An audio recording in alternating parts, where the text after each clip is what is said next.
La Chambre a pris sa décision à l'unanimité. La juge Van den Wingert a entendu joindre au jugement une opinion concordante relative à l'interprétation de l'article 25.3 petit a du statut. Au vu des constatations factuelles auxquelles elle s'est livrée, et après avoir examiné l'ensemble des éléments de preuve figurant au dossier, la Chambre conclut que le procureur n'a pas prouvé, au-delà de tout doute raisonnable, que Mathieu Ngudjolo a commis sur le fondement de l'article 25.3 petit a du statut les différents crimes allégués. Par ces motifs, la Chambre déclare Mathieu Ngudjolo non coupable au sens de l'article 25.3 petit a du statut, d'homicide intentionnel, article 8, 2, petit a, petit i du statut, d'attaque contre une population civile, article 8, petit 2, petit b, petit i du statut, de destruction de biens, article 8, 2, petit b, 22 du statut, de pillage, article 8, 2, petit b, 16 du statut, de réduction en esclavage sexuel, article 8, 2, petit b, 22 du statut, de viol, article 8, 2, petit b, 22 du statut, et d'utilisation d'enfants de moins de 15 ans pour les faire participer activement à des hostilités, article 8, 2, petit b, 26 du statut, constitutif de crime de guerre. Non coupable, au sens de l'article 25.3 petit a du statut de meurtre, article 7, 1 petit a du statut, de réduction en esclavage sexuel, article 7, 1 petit g du statut, et de viol, article 7, 1 petit g du statut, constitutif de crime contre l'humanité. En conséquence, elle acquitte Mathieu Ngudjolo de toutes les charges retenues contre lui dans la présente affaire. Elle ordonne au greffier de prendre les mesures nécessaires en vue de la mise en liberté immédiate de Mathieu Ngudjolo.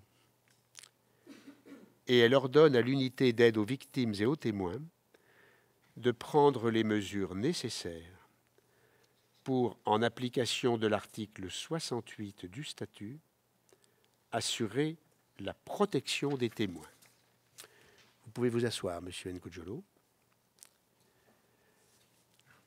Le 18 décembre 2012, la Chambre de première instance 2 de la Cour pénale internationale a acquitté Mathieu Ngudjolo Tchoui des charges de crimes de guerre et de crimes contre l'humanité portées à son encontre. La décision est prise à l'unanimité de la Chambre, composée du juge président Bruno Cotte, de la juge Fatoumata Dembélé Diarra et de la juge Christine Van den Wingert. Madame la juge Van den Wingert a entendu joindre au jugement une opinion concordante. Mathieu Ngudjolo Tchoui, ressortissant congolais, était accusé de 3 chefs de crimes contre l'humanité et de 7 chefs de crimes de guerre qui auraient été commis dans le cadre d'un conflit armé en Ituri le 24 février 2003 lors de l'attaque du village de Bogoro. Le procès contre Germain Katanga et Mathieu Ngudjolo Tchoui a débuté le 24 novembre 2009. Les déclarations de clôture des parties et des participants au procès ont été entendues du 15 au 23 mai 2012. Le 21 novembre 2012, la Chambre a décidé de disjoindre les charges portées contre Mathieu Ngudjolo Tchoui et Germain Katanga. Au cours des débats, la Chambre a entendu 54 témoins et elle a siégé 265 jours. Le procureur a cité 25 témoins qui ont déposé entre le 26 novembre 2009 et le 8 décembre 2010. La défense de Germain Katanga a appelé 17 témoins qui ont comparu entre le 24 mars et le 12 juillet 2011. Et celle de Mathieu Ngudjolo a cité 11 témoins qui ont déposé entre le 15 août et le 16 septembre 2011. 3 des témoins de la défense étaient communs aux deux équipes. Le représentant légal du groupe principal de victimes a cité 2 victimes qui ont été entendues entre le 21 et le 25 février 2011. La Chambre a elle-même cité 2 témoins. Le juge président Bruno Cotte a expliqué en audience publique qu'au vu des différents éléments de preuve produits devant la Chambre et des dépositions des témoins cités par le procureur, la défense, les représentants légaux des victimes et par la Chambre elle-même, il n'a pas été prouvé au-delà de tout doute raisonnable que Mathieu Ngudjolo Tchoui était le commandant en chef des combattants Lendu de Bédou et Tsekere lors de l'attaque lancée contre Bogoro le 24 février 2003.